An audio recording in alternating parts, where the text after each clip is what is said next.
Manipur is burning again. जी नमस्ते मोदी जी, हमारे honourable prime minister of India, आपको पता है जो आज हुआ है मणिपुर में? 7 अप्रैल को मणिपुर में एक बीएसएफ जवान के घर पे बॉम्ब अटैक हुआ, जिसमें अनफॉर्चुनेटली 2 बच्चे, एक 5 साल का लड़का और 6 महीने की बच्ची का जान चला जाता है। अब ये सिर्फ 7 अप्रैल को हुआ एक घटना नहीं है, बल्कि कई सालों से मणिपुर जलता ही आ रहा है। जो 2 बच्चे जो आज मरे हुए हैं अपनी मम्मी के हाथों में, उनके घर में रॉकेट मिसाइल मारा गया था कुकी मिलिटेंट से।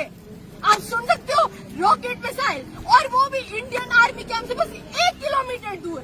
What is that Indian army doing? Are they sleeping? यहाँ पे अब सवाल ये है कि क्या हमारे आर्मीज़ को ब्लेम करना सही है?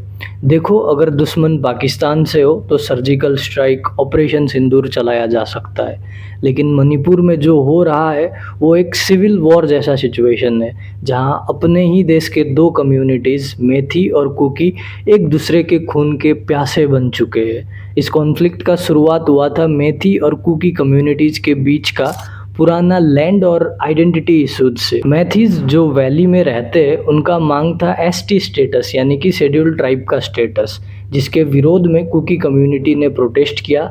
लेकिन आज ये सिर्फ एक प्रोटेस्ट नहीं, बल्कि एक सिविल वॉर का सिचुएशन बन चुका है।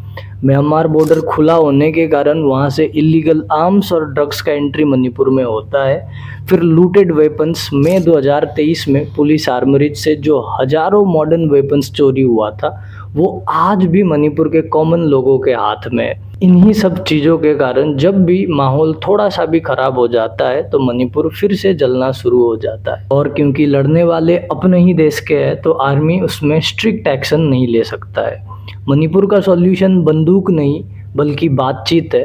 आर्मी सिर्फ हिंसा रोक सकता है, लेकिन शांति सिर्फ वहीं के लोग और उनका पॉलिटिकल डायलॉग ही ला सकता है। जब तक दोनों साइड के बीच का ट्रस्ट डेफिसिट कम नहीं होता, तब तक मणिपुर ऐसे ही चलता रहेगा। But at the end of the day, a government's primary responsibility is to ensure that its citizen do not lose their life, no matter how difficult the situation is.